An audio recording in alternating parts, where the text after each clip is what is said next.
What's up, my ponios? Andy with Tech Influence here, excited to go over the brand new, newly released Magic Keyboard for the iPad Air M3 2025 edition. Very much the same as last year's model, and quite frankly, you can probably just buy the previous version here because, at least for the 13-inch iPad Air, it's the same chassis even as the iPad Pro. With that said, Apple is insistent on having you guys get another one of these, but I think because of the form factor, because of the simplicity of it, is a good idea. With its unique minimalist design and dual hinge, it gives you a great option for you to be able to have a 90-degree viewing angle all the way to 45. It sits and floats there, and it's more of a folio that wraps around a few edges rather than an entire enclosure like some of the other competitors out there. I like how it's fully integrated with the 3 little dots on the back, so there's no connectivity needed, but once your iPad is released from it, you lose connectivity to it. With that said, I think the question here is whether this is worth it or not, and if you're willing to now spend well over $300 for this unit. I may not have the right answer here for you, but as far as functionality, being able to have this as now like a laptop and equal to a MacBook Air, I think it's something that you should definitely consider. With that said, let's go and unbox this, demonstrate it, and show you what you're getting yourself into.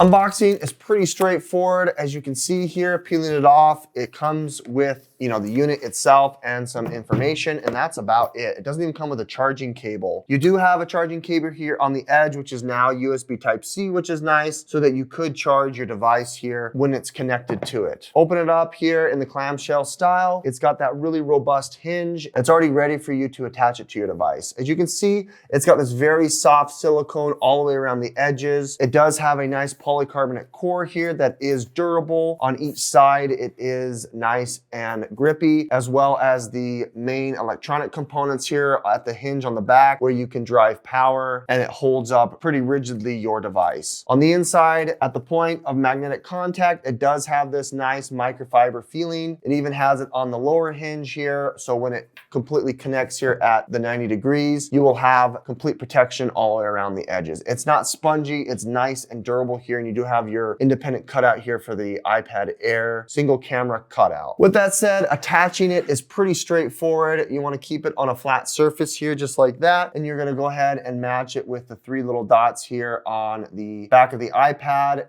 as well as matching it here where the camera cutout is. It'll just magnetize simply once you guide it to the right spot, and now you're all set here, and it immediately recognizes the unit. There's no animation, there's nothing that indicates that it's connected, but if you want, you can get your charging cable here, plug it in, and it will immediately pass that power, and it will indicate that it is charging here through that. That's about it. I mean, that is the demonstration here. Let's go ahead and show you some of the keyboard aspects as well. So I really like this low profile. You have only the keyboard itself with no numbers. You do have the control option and command keys. You also have these function keys here on the top, which are nice. And then you do have their very robust touch capacitive trackpad, which I think is the best in the industry. Immediately, once you connect it here, you have access to that trackpad, which is very, very responsive. With that said, there it is. You still have complete access to Touch ID, so we can go ahead and unlock it. It looks pretty clean. You can go ahead and change the angle with which you can view. I did have a hard time when I was kind of on my lap laying on the couch because this hinge only stays at that 90 degrees. It would have been nice to have this come maybe to 100 degrees so you can have a better viewing angle when you're on the couch. Otherwise, I mean, that's it. You have the 2-touch control here, so if you wanted to use it to swipe across, you also have it with the cursor there to be able to connect and click. You can obviously use the touch here as well, and you do have some of the command functions as well, being able to go back and forth from each app as you see fit, which is built into the iPad OS interface. With that said, I really don't think there's any difference. They really didn't change much to the build of this case. It is nice and robust.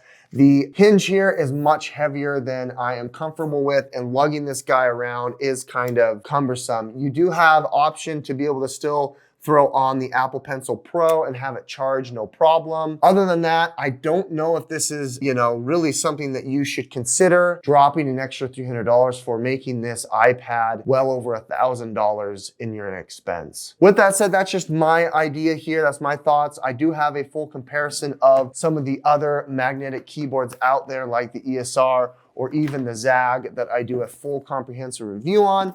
Check that out here. Let me know what you think down in the comments if this is something that you're interested in. This is Andy with Tech Influence. Hit that like button, subscribe if you want to see more. We'll catch you on the next one. Bye.